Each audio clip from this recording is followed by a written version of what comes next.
Hello बच्चों, आपका बहुत बहुत स्वागत है। आज से हम शुरुआत कर रहे हैं क्लास 12 फिजिक्स का। और फिजिक्स का जो सेकंड पार्ट है उसको हम लोग शुरू कर रहे हैं।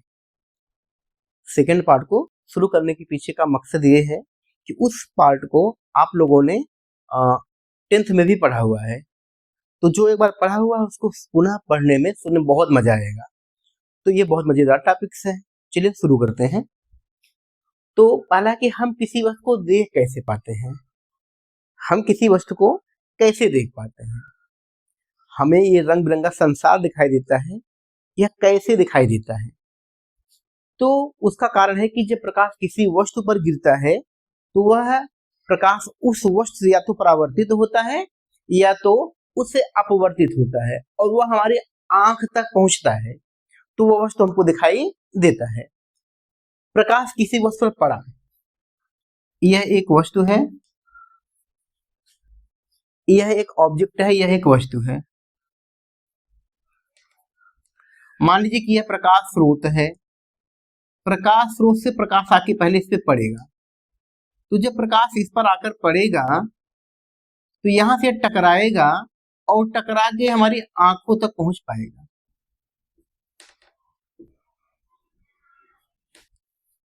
तो जब प्रकाश स्रोत से आएगा वो वस्तु पे आपतित तो होगा, आने वाले किरण को आपतित किरण कहते हैं। टकरा के दूर जाएगा, उस किरण को हम परावर्तित किरण कहते हैं। यह है आपतित किरण।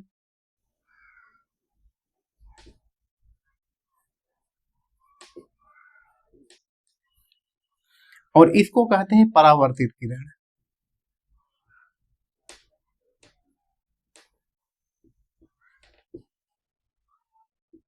जब ये हमारी आंखों पर पड़ेगा तो वह वस्तु हमको दिखाई देगी। तो यही मेन रीजन होता है वस्तुओं के दिखाई देने का। जैसे मान लीजिए आप किसी अंधेरे कमरे में है, आपके घर में कोई ऐसा कमरा है जो एकदम, इसमें दिन में भी बहुत अंधेरा रहता है। अगर आप उस कमरे में इंटर कर जाएंगे, वस्तुओं को देखेंगे तो आपको नहीं दिखेगा। जैसे उस पर टार्च मारेंगे तो टार्च का प्रकाश जैसे वस्तु पे पड़ा वहां से परावर्तित होकर टकरा के हमारी आंखों तक पहुंच जाएगा, तब वो वस्तु हमको दिखाई देगी। इससे यही पता चलता है कि जब तक वस्तु से परावर्तित प्रकाश की किरणें हमारी आंखों तक नहीं पहुंच पाती, वस्तु हमको दिखाई नहीं देती। दूसरा है अपवर्तित। अपवर्तन का मतलब होता है कि जब प्रकाश एक माध्यम से दूसरे माध्यम में जाता है। माध्यम, मान लीजिए प्रकाश वायु से जा रहा है ग्लास में, कांच में, या हो सकता है प्रकाश ग्लास से जा रहा हो वायु में, ये भी हो सकता है। Glass G to A, glass to air. तो यह अपवर्तन। इसका मतलब होता है प्रकाश अपने वास्तविक पथ से, अपने मूल पथ से विचलित हो गया। प्रकाश को जाना चाहता है सीधे ऐसे, क्योंकि प्रकाश सरल या सीधी रेखा में चलता है। Light travel in straight path, लेकिन हुआ क्या कि यह अपने वास्तविक पथ से विचलित हो गया। जाना चाहिए था इसको सीधे है, लेकिन इधर मान लिया। तो यह है अपवर्तन होता है। यही अपवर्तन परावर्तन जो है, यही कारण है वस्तुओं के दिखाई देने का। और ये जो प्रकाश का अध्ययन है, इस प्रकाश के अध्ययन को ही प्रकाशिकी कहते हैं, ऑप्टिक्स कहते हैं।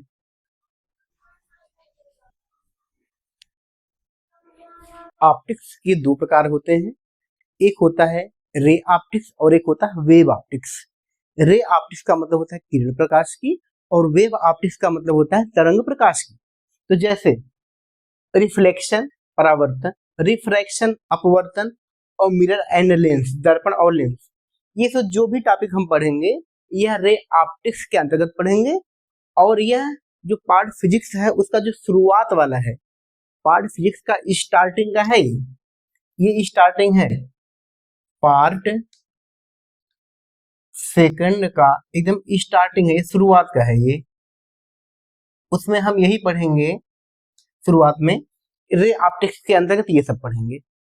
और दूसरा है वेव ऑप्टिक्स, जिसको तरंग प्रकाश की कहते हैं। उसमें इंटरफेरेंस है, जिसको हम व्यतिकरण कहते हैं, डिफ्रैक्शन, विवर्तन, पोलराइजेशन, ध्रुवण। अब मैं आपको बता दूं, ये जो भी मैंने लिखा है, अपवर्तन, परावर्तन, व्यतिकरण, विवर्तन, ध्रुवण, ये सब प्रकाश के गुण है। ये सब प्रकाश के क्या है? गुण। जैसे प्रकाश के आपने 10th में पढ़ा होगा, हाई स्कूल में, प्रकाश के गुण कौन कौन से हैं। जैसे प्रकाश सीधी सरल रेखा में चलती है, प्रकाश विद्युत चुंबकीय तरंग है, अनुप्रस्थ तरंग है, वायु निर्वात में इसकी चाल 3 × 10⁸ मीटर पर सेकंड है। चमकदार तलों से प्रकाश का परावर्तन होता है। प्रकाश एक माध्यम से दूसरे माध्यम में जाता है, प्रकाश का अपवर्तन होता है। तो ये सब प्रकाश के गुण हैं। ये सब जो भी है प्रकाश के गुण हैं। इसमें यह एक अलग अलग टॉपिक है। ये एक अलग चैप्टर, ये अलग चैप्टर, ये अलग चैप्टर, ये अलग चैप्टर, ये अलग चैप्टर, ये अलग चैप्टर। तो ऑप्टिक्स को दो भागों में डिवाइड किया गया है, एक है रे ऑप्टिक्स और एक है वेव ऑप्टिक्स। अब ये जो प्रकाश होता है, प्रकाश का दोहरा नेचर है, दोहरा कैरेक्टर है, इसको डुअल नेचर ऑफ लाइट कहते हैं, या प्रकाश की द्वैत प्रकृति। अर्थात प्रकाश दो तरीके से व्यवहार करता है, एक कण प्रकृति और एक है वेव नेचर। पहला है पार्टिकल नेचर, दूसरा है वेव नेचर। यानी कि प्रकाश कण की भांति भी व्यवहार करता है और प्रकाश तरंग की भांति भी व्यवहार करता है। कुछ घटनाओं की व्याख्या प्रकाश की कण प्रकृति के आधार पर की गई है और कुछ घटनाओं की व्याख्या प्रकाश की तरंग प्रकृति के आधार पर की गई।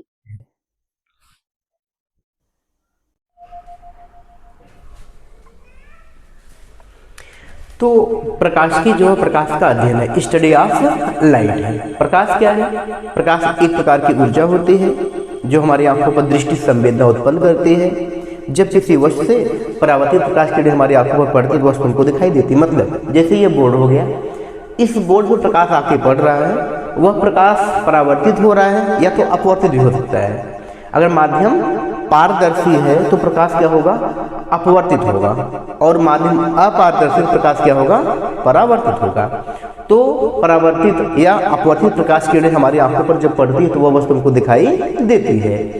तो अच्छा, दूसरी बात, प्रकाश के गमन या संचरण के लिए माध्यम की आवश्यकता नहीं होती है। अर्थात जैसे हमको छत पे जाना है तो छत पे जाने के लिए हमको सीढ़ियों का सहारा लेना पड़ेगा, लेकिन प्रकाश के चलने के लिए ऐसा कोई सूर्य से जब प्रकाश पृथ्वी तक आता है तो बीच में कोई भी माध्यम नहीं है, बिना माध्यम के प्रकाश गमन कर सकता है, चल सकता है। दूसरी चीज, प्रकाश की जो चाल है वायु व निर्वात में लगभग बराबर होती है। वह है 3 × 10⁸ मीटर पर सेकंड अथवा 3 लाख किलोमीटर पर सेकंड। जैसे मैंने कहा कि प्रकाश की जो चाल है वह है 3 × 10⁸ मीटर बटे सेकंड। ये हो गया मीटर बटे सेकंड में। फिर हमने इसको बदल दिया किलोमीटर पर सेकंड में, तो यहाँ लिख सकते हैं 3 × 10⁻, 3 शून्य कम करूँ तो ये 5 हो जाएगा। यह मैंने लिख दिया 10⁻3, ये हो गया मीटर, ये बटा हो गया सेकंड। 10⁻3 मीटर का मतलब होता है 1000 मीटर, 1000 मीटर का मतलब होता है 1 किलोमीटर। इस पूरे के स्थान पे मैंने लिख दिया 1 किलोमीटर, यानी हो गया 3 × 10⁵ मीटर किलोमीटर पर सेकंड, 3 × 10⁵ किलोमीटर पर सेकंड, या उसी को हम कह सकते हैं 3 लाख किलोमीटर पर सेकंड। अर्थात जब तक 1 सेकंड का समय होगा प्रकाश 3 लाख किलोमीटर की दूरी तय कर लेगा। सोचिए कितनी स्पीड है, कितनी तेज है चाल इसकी प्रकाश की। तो ये जो ऑप्टिक्स है इसको अध्ययन की सुविधा के लिए 2 भागों में बांटा गया है, एक है रे ऑप्टिक्स और एक है वेव ऑप्टिक्स। रे को किरण प्रकाश की कहते हैं, वेव को तरंग प्रकाश की कहते हैं। किरण प्रकाश की में हम प्रकाश का जो अध्ययन करते हैं वह मानकर करते हैं कि प्रकाश कण प्रकृति के रूप में है, यह प्रकाश कण है, और उसके आधार पर हम परावर्तन अपवर्तन की व्याख्या करते हैं।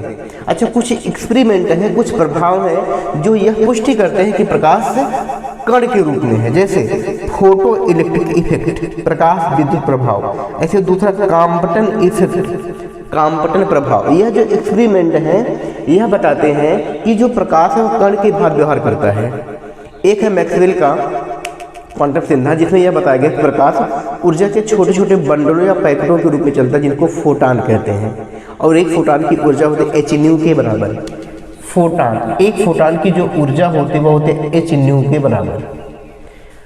तो हमने कहा जैसे आप सोलर पैनल जानते हैं जो घर की छतों पे लगे होते हैं, प्रकाश उसका के पड़ता है, तो वह जो पैनल बना होता है सिलिकॉन का बना होता है, उससे इलेक्ट्रॉन निकलता है, वह वायर के माध्यम से होते हुए जाके स्टोर होता है चार्ज के रूप में बैटरी के पास, बैटरी में। तो वह पुष्टि करता है प्रकाश कण प्रकृति के रूप में है। दूसरा हमने कहा प्रकाश तरंग प्रकृति के रूप में भी होता है, यानी कि प्रकाश तरंग है। तो प्रकाश का अध्ययन तरंग मानकर किया जाता है। तो इसके आधार पर व्यतिकरण, विवर्तन, ध्रुवण की व्याख्या की जाती है। ये व्यतिकरण और विवर्तन जो है यह एक यंग्स डबल स्लिट एक्सपेरिमेंट है। यंग्स डबल स्लिट एक्सपेरिमेंट या यंग का डबल स्लिट प्रयोग, उसके आधार पर यह बताया गया प्रकाश तरंग है, उसकी पुष्टि की गई है। दूसरी चीज मैंने लिखा है कि ये जो वेव ऑप्टिक्स है तरंग प्रकाश की, मैंने लिखा है EMW, इलेक्ट्रोमैग्नेटिक वेव्स। प्रकाश विद्युत चुंबकीय तरंग अर्थात प्रकाश में विद्युत और चुंबक दोनों के गुण होते हैं, और ये जो प्रकाश गमन कर रहा है इसमें विद्युत क्षेत्र और चुंबकीय, E मतलब इलेक्ट्रिक फील्ड, B मतलब मैग्नेटिक फील्ड। इलेक्ट्रिक फील्ड और मैग्नेटिक फील्ड परस्पर परपेंडिकुलर होते हैं। जब प्रकाश चलता है तो उसमें विद्युत और चुंबकीय जो क्षेत्र होते भी परस्पर एक दूसरे के लंबवत होते हैं। तो हमने कहा प्रकाश विद्युत चुंबकीय तरंग है। तरंगों के आने के लिए कोई माध्यम की आवश्यकता नहीं होती। कमरे के अंदर बैठे हैं, घर में बैठे हैं, फिर मोबाइल वगैरह में सिग्नल्स आ रहे होते हैं, वह तरंग ही तो है, उसको छत नहीं रोक पा रहा है। क्यों? अगर वह कण होता तो कण को रोक लेता, लेकिन तरंग को नहीं रोक पाएगा। जैसे कुछ तरंगों के नाम लिखा मैंने, रेडियो तरंगे, माइक्रोवेव, अवरक्त किरणें, दृश्य प्रकाश, अल्ट्रावायलेट या पराबैंगनी किरणें, एक्सरे, गामा रे, ये सब क्या है? तरंग है। हमने कहा कि किरण किसे कहते हैं, तो प्रकाश के सरल रेखी पथ को किरण कहते हैं। प्रकाश का जो सरल रेखी पथ है वही क्या कहलाएगा? किरण कहलाएगा। और किरण पुंज, प्रकाश किरणों के समूह को हम किरण पुंज कहते हैं। इसका स्क्रीनशॉट आप ले सकते हैं।